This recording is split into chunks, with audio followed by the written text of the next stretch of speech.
Cedincast, conectando direito e negócios. Com a apresentação de Joyce Costa. E nossa convidada de hoje é Misma de Paula. Olá pessoal, estamos começando hoje mais uma temporada do nosso Cedincast, conectando direito e negócios. E para dar início a essa temporada, nós vamos falar sobre compliance. Você sabe o que é compliance?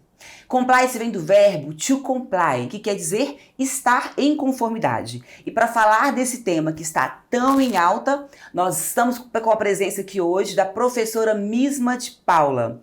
A professora Misma de Paula, ela é CCO de Compliance da Codenge, aqui do estado de Minas Gerais. A professora Misma é coordenadora também do MBA de Governança, Riscos e Compliance do Cedim e economista, né, professora Misma? É isso aí. Obrigada, Joyce, um prazer estar aqui com vocês. Vim falar um pouquinho, né, do que é estar em conformidade, o que é esse compliance, falar brevemente sobre isso. E a gente vai conversar um pouquinho aqui sobre qual que é a demanda de mercado, como é que o Cedim tem atuado, né, nesse sentido aí com os profissionais, com as empresas. Então, posso discorrer aqui agora? Pode, professora, fica à vontade. Conta pra gente aí um pouco da sua experiência como CCO da Codenge. Fala pra gente aí da sua rotina, dos problemas que você tem dentro da empresa, das soluções que você já propôs para dentro da empresa. Tá, então vamos lá. Explicar primeiro aqui para quem ainda não conhece, não está familiarizado com o termo, o que é CCO, né? Dentro de uma estrutura de uma empresa que você tem a estrutura de governança ali bem completa, que você tem os conselhos, você tem a diretoria, você tem os gerentes, então você tem toda essa estrutura implementada na empresa. Você tem algumas instâncias, né, dependendo do tipo da empresa e dessa estrutura, você tem as instâncias de compliance. E a instância que tem um reporte direto à presidência, à alta gestão, ela é chamada de CCO. Em algumas empresas, o CCO é um diretor, em algumas empresas ele é o gerente. Geralmente, quando não se é um gerente ou uma diretoria, uma coordenação, a empresa geralmente não tem essa estrutura toda e por isso não se leva o nome de CCO. Ela não tem essa estrutura de governança ainda. Então, uma empresa menor, uma empresa, né, que não demanda isso.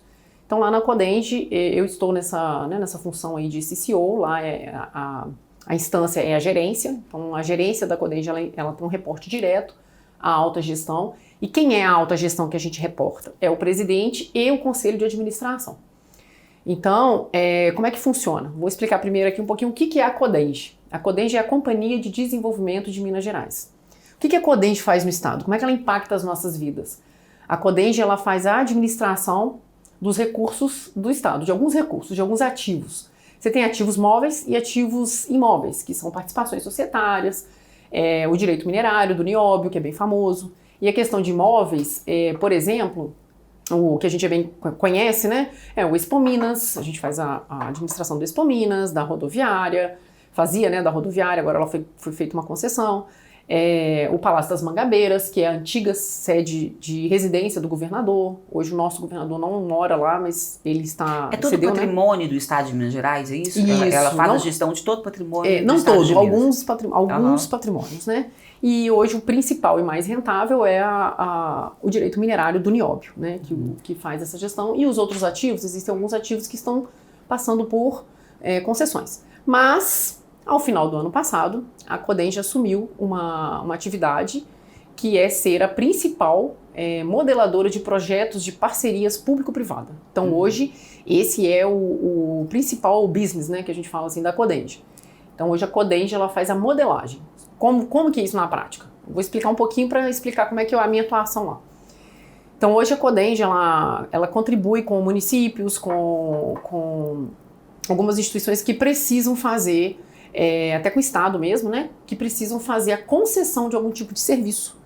Então, por exemplo, serviço de rodovias, né, você vai conceder a rodovia ali para um privado fazer a administração dela. Então, como que esse privado deve atender ao Estado? Esse projeto, essa modelagem, quem faz é a Codenge hoje. Então, a Codenge vê a necessidade do Estado, modela esse projeto e lança um edital para que o privado atenda, né? E aí, nessa modelagem, você tem que atender às maiores necessidades do cidadão, né? E aí são muitas as burocracias, por ser administração pública, você tem que passar por um processo burocrático de licitações, são os contratos envolvidos em toda em toda essa participação, né, em toda essa PPP. Então hoje esse é um dos principais, das principais estratégias da companhia. Diante disso, a Codenge tem uma estrutura muito grande, né? Então são 21 gerências.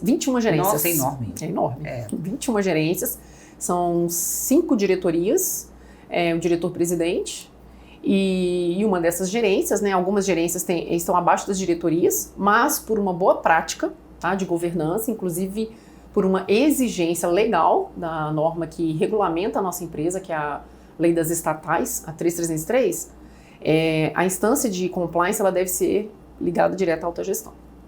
Então, assim, o que a gente faz? A gente produz informação... Mas deixa eu só te fazer uma pergunta. Dentro do compliance, lá na Codenge, são quantas pessoas dedicadas a essa área do compliance? Então, hoje, com a estrutura que nós temos, com as atribuições que nós temos atualmente 9 pessoas.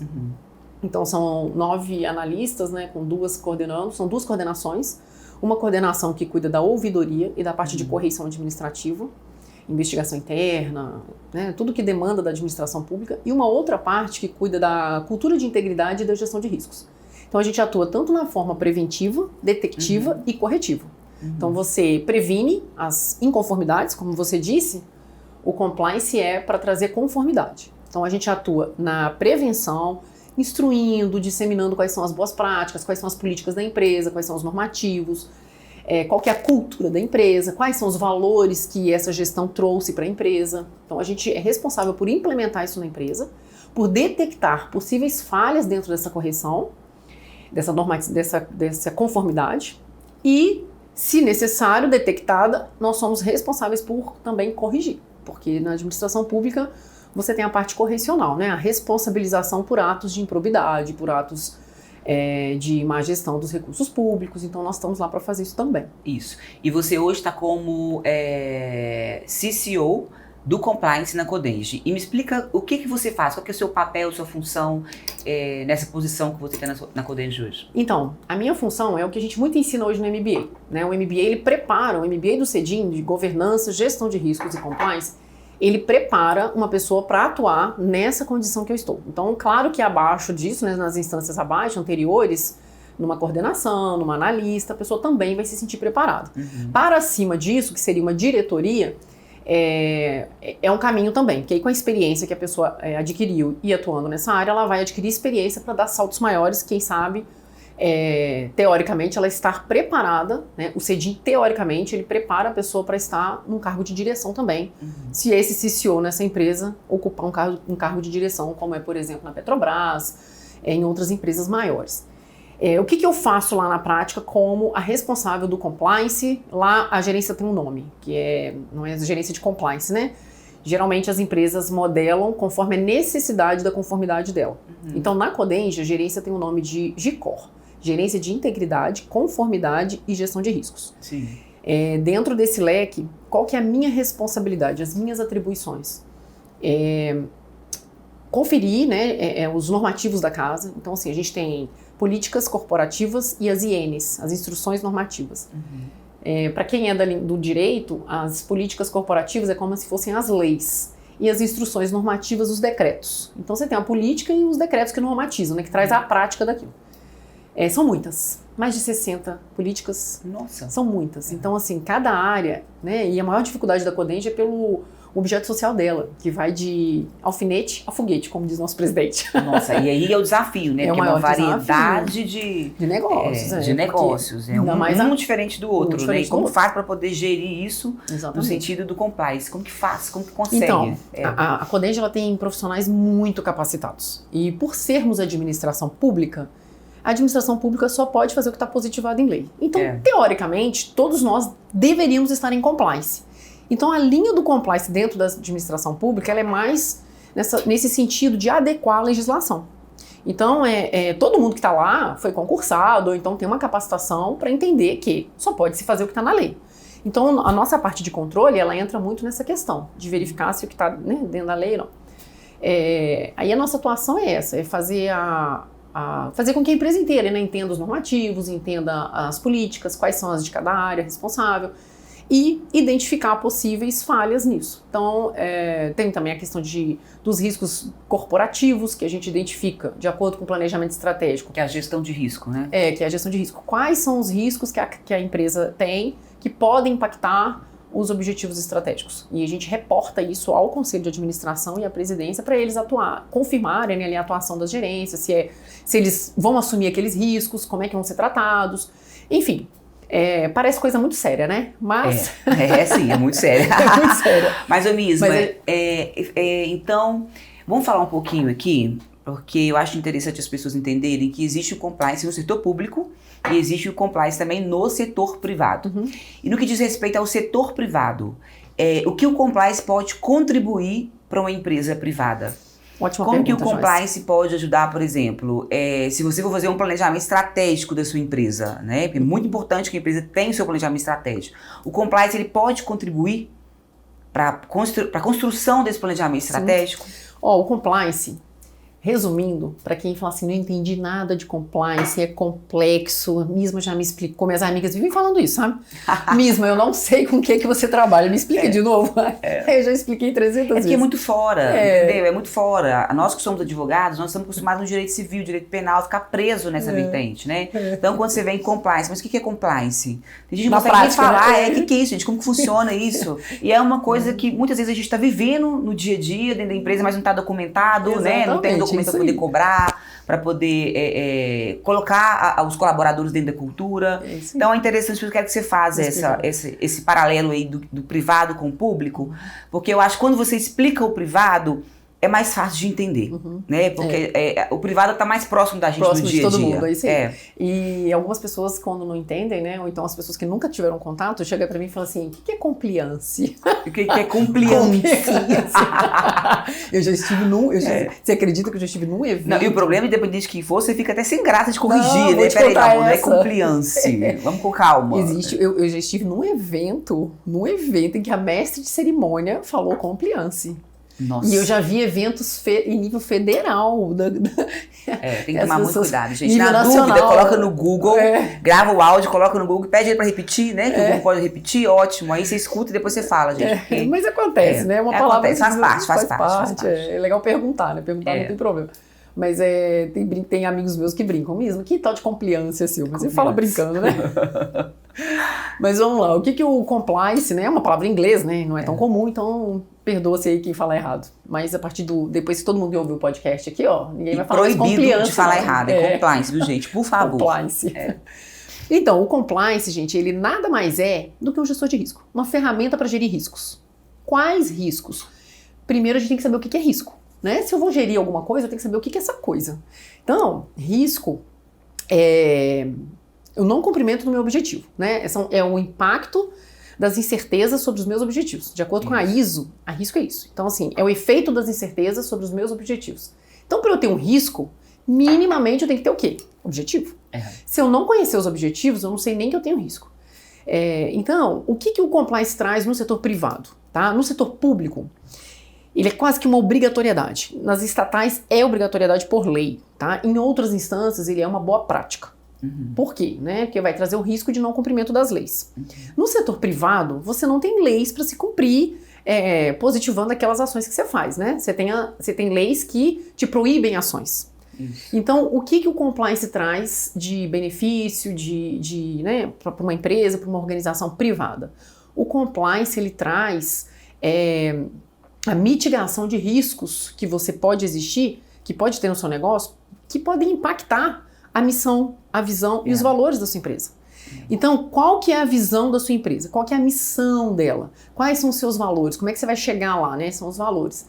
Toda empresa nasce com uma missão. Às vezes o dono nem sabe qual é. Aí a gente chega lá e descobre que ela existe.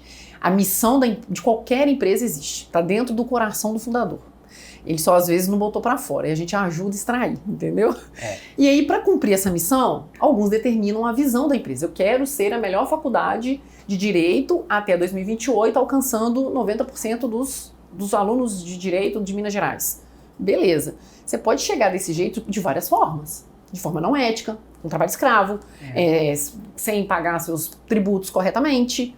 Mas se você tem um compliance, você vai chegar lá, você vai querer chegar lá com valores e princípios. O compliance traz ferramentas para essa instituição que vão mitigar os problemas e os riscos que podem existir de você não alcançar a sua missão com os valores que você determinou. Cada um de nós traz valores de casa diferentes. Claro. Mas cada instituição tem os seus valores. Aqui dentro, os valores que são determinados são vindos da alta gestão. A gestão dita. Se não está de acordo com os seus valores, você tem duas opções. Ou sai fora ou muda. Ou você adapta ou você sai fora, né? Porque Não. isso é importante, porque a equipe, os colaboradores, ele tem que estar, ele alinhados tem que se com os identificar, valores. ele tem que se identificar com aqueles valores da empresa. Porque senão ele não caminha. É Não como se fosse um caminha. navio. Ele não navio, aceita. Ele não aceita. Você tem um lemezinho pequenininho ali, ele tem que conduzir uma grande embarcação e precisa todo mundo estar focado na mesma direção. Por exemplo, aqui no Cedinha. Aqui no Cedinha a gente tem muito esse foco nosso aqui dentro da visão, missão, valores, é formar o aluno para o mercado de trabalho e para ele se destacar como um advogado de excelência, como um jurista, né, de excelência. E para isso a gente foca muito no ensino prático.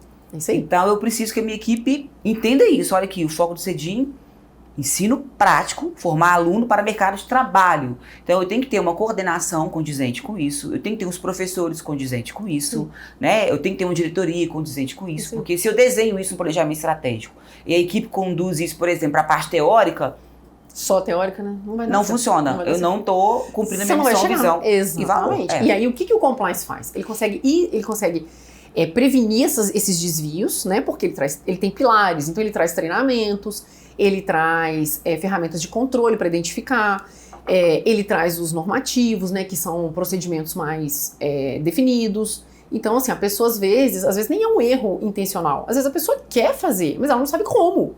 Então o compliance, ele dita que tem que ter normativos, ele dá o caminho para aquela pessoa seguir. E se a pessoa não seguir, ele tem que ser capaz de detectar e corrigir, punir essa pessoa. Porque sem a correção também não funciona. Não funciona. Agora, um outro ponto importante, né? O compliance tem esse papel dentro de qualquer instituição, mas um outro ponto, assim, muito importante do compliance, que é a essência dele, da origem, é a questão de combater a fraude e corrupção. Né? Então, assim, existem tipos de negócio que o risco de fraude e corrupção é muito baixo.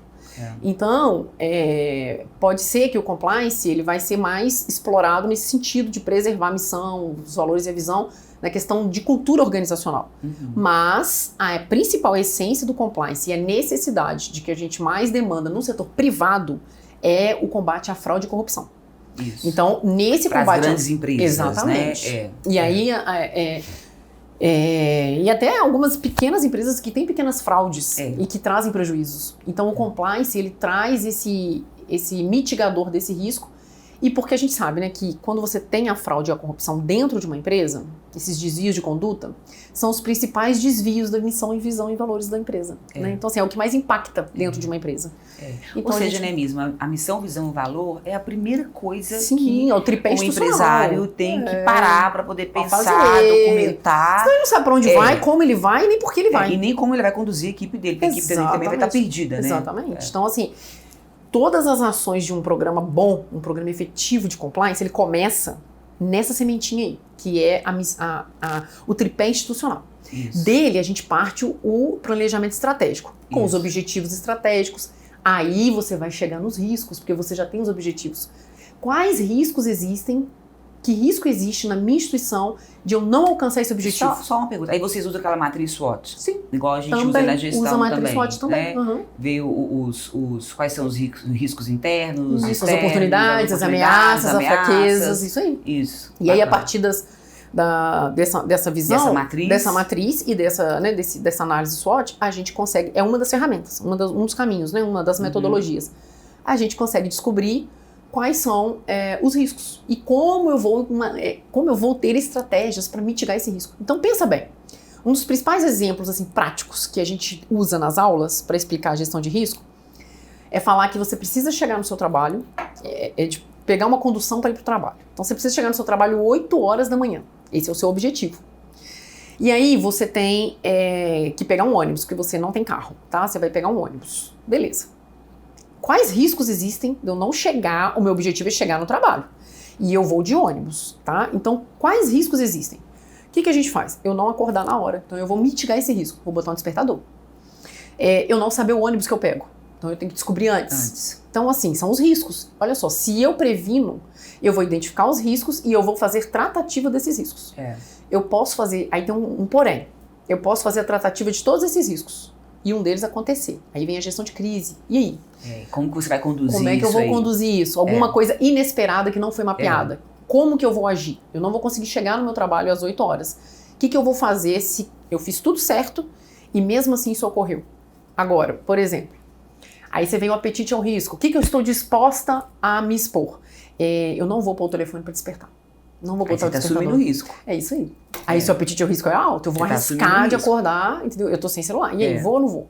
Então, assim, isso vai muito numa empresa, esse apetite ao risco, essas definições, se vai ou não fazer. Pra você usar pra vida, pra vida. Gente. Você pode usar isso pra vida, picada, sua vida emocional, sua vida Total. familiar. Eu uso. Eu uso na maternidade. Eu acho que você vai ficando assim, viciada nisso também, né? Tudo que você vai fazer, quem trabalha com gestão de riscos dentro do compliance, vai ficar viciado o tempo inteiro, né? Você que tem filho, então, vai ficar pensando, né? Peraí, meu filho tá em tal lugar, qual que é a gestão de risco desse evento que ele tá? Mas a gente faz isso natural, igual você falou, entendeu? Você vai fica viciado nisso.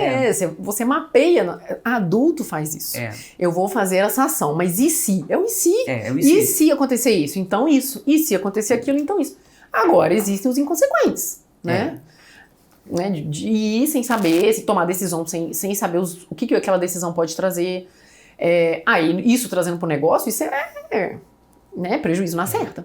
Isso é importante, né, mesmo? Porque eu vejo assim, quando você é empresário, muitas vezes você fica mergulhado naquele turbilhão do dia a dia, apagando incêndio ali, apagando incêndio aqui, e não para poder pensar, peraí, eu preciso ver minha missão, visão, os valores, eu preciso fazer um planejamento estratégico e preciso também ter um olhar para essa questão de gestão de risco. Né? Se eu tomar essa decisão, vai acontecer isso. Se eu tomar essa, vai acontecer Y.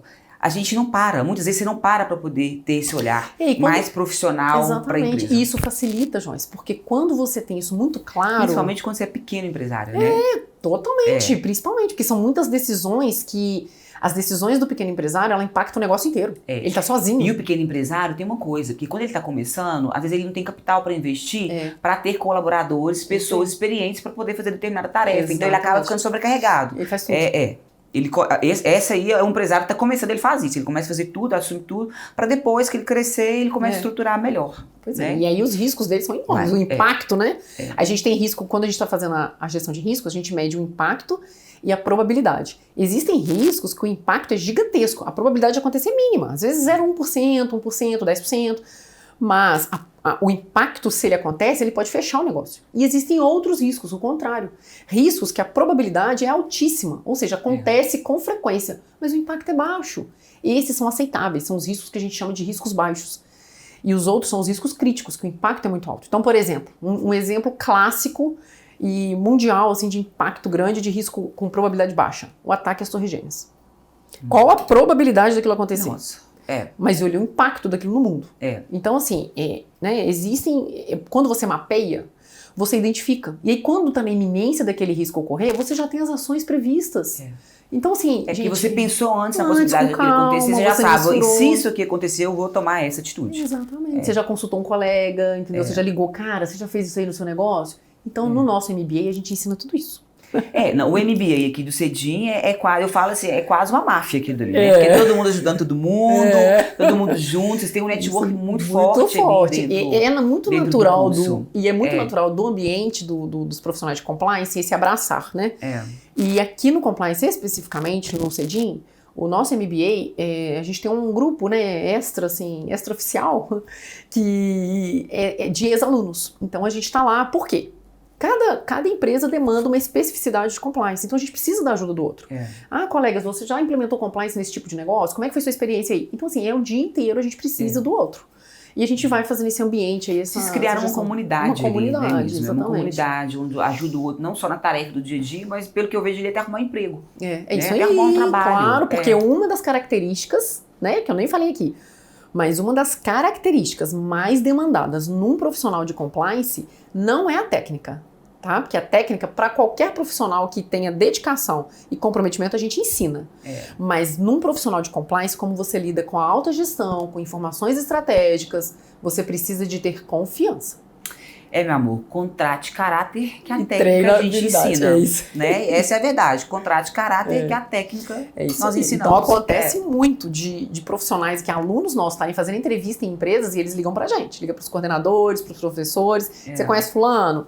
Conhece, o que você pode me dizer dele? Claro que a gente não tem um raio-x da pessoa. Sim. Mas a gente sabe, né? O histórico do que ela já fez. Já trabalhou em tal lugar, o desempenho foi assim, foi assado. A gente consegue dar né? E tem também, né, Joyce? O que a gente não pode deixar de falar aqui, que ajuda muito nessa indicação, é o projeto de extensão do compliance, né? Isso, eu queria entrar nesse assunto com você, na questão do mercado. Porque a gente vê que o compliance é uma coisa que está crescendo cada vez mais. O compliance não para de crescer, né? Não só no público, mas no privado também. Hoje, até as pequenas empresas, elas querem implantar, elas querem ter um compliance dentro da sua instituição. E esse crescimento, ele se explica por alguns motivos, tá? Primeiro, porque viram que é lucrativo ter um compliance, né? Você tem um investimento na área a princípio, mas você evita erros futuros e prejuízos que podem vir a ocorrer. Então, você tem aí um ganho de mitigação de riscos, né? Que você traz mais segurança para o seu negócio. E no ambiente que a gente vive no Brasil, a gente precisa de segurança, né? Para agir. E o outro motivo também é alguns movimentos que no setor público estão movimentando o privado. Existem algumas leis já implementadas e homologadas que, para você atuar ou fornecer algum determinado produto de determinado valor para alguns setores públicos, você tem, para administração pública, você tem que ter o compliance implementado na sua empresa. E algumas empresas que têm compliance do setor privado também exigem que as que vão fornecer para ela serviços ou produtos tenham compliance. Então você começa a criar uma rede, né? Uma cadeia de exigências. E isso demanda profissionais. E algumas empresas demandam profissionais com uma certa experiência. E a gente sabe que o mercado hoje não tem para oferecer isso tudo. Então o que a gente descobriu aqui? O que a gente, né? O que nós implementamos aqui no MBA de GRC para quem ainda não conhece? A gente tem um projeto de extensão que já funciona. Esse é o 4º ano do projeto. Tá indo pra 9ª turma, né? Que legal. Esse dia eu tava contando quantas turmas, sabe? Já, minha filha. Sucesso. De 2020 pra cá. 9ª turma a partir de mim. Teve outras antes, né? Teve. Nós tivemos antes. o curso de compliance aqui antes de vocês. Eu acho que nós tivemos uns 3, 4 anos. Pois então, olha aí. Depois vocês vieram e aí você trouxe esse projeto maravilhoso, né? Que é o Implementando Compliance. Implementando Compliance. Então, que já tá no 4º ano. 4º ano. E aí já, como são 2 turmas que entram por ano, a gente tá na 9ª turma. Como é que funciona? Sabendo dessa exigência do mercado, a gente sabe que o compliance é muito prático e ele precisa de uma certa experiência, de uma certa vivência na prática. Então, existem alunos aqui que tanto já estão empregados e estão querendo aprimorar a teoria, mas existem alunos que estão pivotando de área, que nunca atuam no compliance. E existem alunos que já estudaram compliance, já fizeram outros cursos, mas precisam da prática. Então, eles vêm para cá porque sabem que aqui a gente tem um projeto de extensão. O que é o projeto de extensão? Na Constituição fala, né, que as instituições têm que ter o tripé lá, que é ensino, pesquisa e extensão. E aí, a extensão do Sendim, ela funciona da seguinte forma. A gente indica algumas empresas, os alunos têm um formulário para indicar algumas empresas para que a gente possa atuar implementando uma parte de governança, de gestão de riscos ou de compliance. Então, eles indicam algumas empresas com alguns critérios que a gente pede, porque senão a gente não consegue. Um dos principais critérios é o apoio da alta gestão, que é o principal pilar de um compliance, gente. É o segredo, você sabe, né? Se a autogestão não estiver né, nesse clima, com essa vontade de implementar dentro da empresa dele, não vai funcionar. A gente fala que é o tone of the top, né? Que não, o tom tem que vir de cima. Se a alta gestão não estiver apoiando o compliance, ele não é efetivo. Não funciona. É o primeiro pilar de um compliance. Então a gente pede algumas indicações de empresas que os alunos já tenham conversado com o gestor, né, e que eles estejam apoiando essa prática lá dentro, para facilitar a prática dos alunos. Porque na vida real, um parêntese, na vida real, a gente às vezes tem que convencer o gestor. E graças a Deus não sofro disso. Eu tenho um gestor que muito apoia, ele não entende nem como é. Ele fala assim, eu não entendo o gestor não apoiar. Eu falo, mas na prática isso não existe. A gente tem que ensinar aluno a convencer a gestão. A gente tem aula disso. Às vezes eles me ligam, mesmo, como é que eu faço? Porque tem gestor que não quer. Então a gente traz o aluno para ajudar a gente nessa indicação de empresas, de organizações, de ONGs. E aí a gente vai lá, faz um diagnóstico nessa empresa. Os alunos, né, a gente instrui como é que é. É tudo voluntário, gente. E aí a gente tem um professor para cada grupo, professores voluntários do corpo do MBA, e eles vão mentorar esses alunos. Como é que vai fazer? Os alunos vão fazer um diagnóstico na empresa, entender qual que é a realidade, qual a necessidade de compliance ali, se é uma necessidade legal, se é uma necessidade né, só de adequação mesmo, a que conformidade eles têm que estar adequados. E aí eles vão montar um plano de ação, de acordo com o tempo que eles têm, com o recurso que a empresa pode dispor e com o que eles acham que minimamente é aplicável. E aí a dica para eles que a gente dá é o seguinte: monte um plano de ação, né, conforme vocês conseguem colocar, mas deixa para a empresa também o que vocês sugerem para frente, ainda que não dê para vocês colocarem. Alguns já foram até contratados, tá, para fazer isso. Mulher mesmo? Eu não sabia. Sério? Por meio desse projeto? Sim. Bacana. Não, porque eles fizeram um plano de ação, e aí o plano de ação superava a data do projeto. Porque a gente tem um prazo, né? 3, 4 meses de atuação. É rápido, né? Porque às vezes dá tempo de se começar, vai até determinado ponto, e pra frente você não consegue mais não dá mais, porque ele é infinito, o compliance é infinito, né? Ele não acaba, você vai estar sempre adequando. Então, assim, o que a gente pode, com o recurso que eles disponibilizam, os alunos fazem um plano de trabalho e aí eles se comprometem a entregar dentro daquilo que eles planejaram.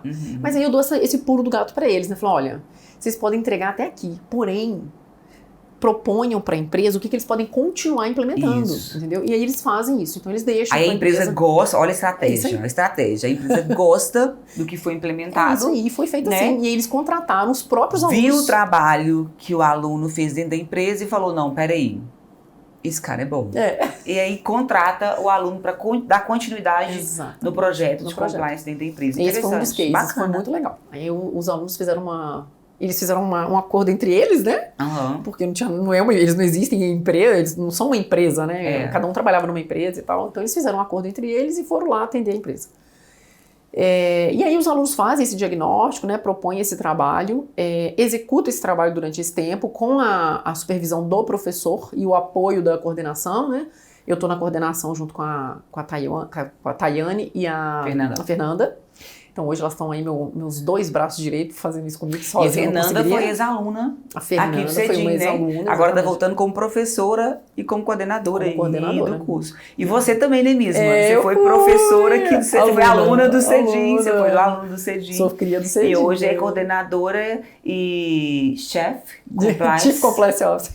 Chief Compliance Officer da Codenge. Bacana. Então, esse projeto, ele proporciona para os alunos essa vivência prática, né? Então, tudo que eles veem na sala de aula, tudo assim, né? Porque eles não conseguem ver o MBA inteiro, é numa parte, mas não tem problema, porque o compliance, ele não tem um ponto, assim, ele é cíclico, né? Então, você pode começar... Você pode começar de qualquer porque você tem que identificar a demanda. Você tem que começar de A. Exatamente, você tem que começar do diagnóstico. O diagnóstico que você tem que começar. E aí, como temos alunos ali com diversas experiências, e tem o professor para mentorar e a gente para apoiar, então a gente consegue fazer eles desenvolver. Mesmo, aí a formação não precisa ser direito, né? Não, você, por exemplo, você é economista. Sim. Qual que é o principal demanda para uma empresa, uma formação, né, de graduação ali do profissional? O que ele tem que saber mesmo? Essa é a maior pergunta. Qual que é a melhor formação para atuar na área de compliance? Sabe qual que é a melhor formação? Aquela que se ajusta à realidade da empresa, ao tipo de negócio. Por quê? Olha só. O cara vai ter que adequar, o profissional vai ter que adequar a empresa ao tipo de negócio, ao produto que ela oferece. Então, a gente tem enfermeiras no curso. Por quê? Pessoas que formam na área de saúde, para trabalhar em hospitais, como é que você põe um economista para fazer conformidade de área de saúde?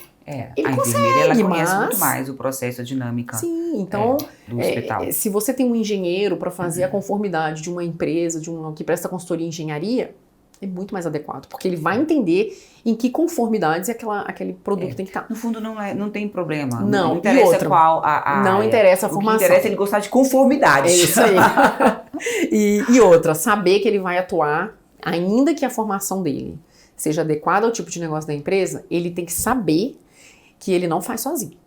Tem que ter em toda empresa, em toda consultoria, em toda assessoria, ele vai ter uma equipe multidisciplinar, porque você precisa sim do apoio do jurídico, você precisa muito do apoio da comunicação e da gestão, né? Então, você traz toda essa equipe, você monta às vezes um comitê, um grupo de trabalho, depende da realidade da empresa.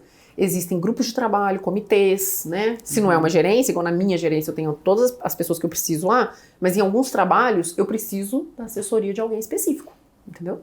Entendi. Misma de Paula. Então, para a gente finalizar aqui o nosso podcast, qual a dica que você dá para esses estudantes que estão começando agora a carreira no compliance, que estão fazendo transição de carreira? O que você sugere para eles? Presta atenção aí, gente. Ó, que isso aqui é dica de ouro, tá?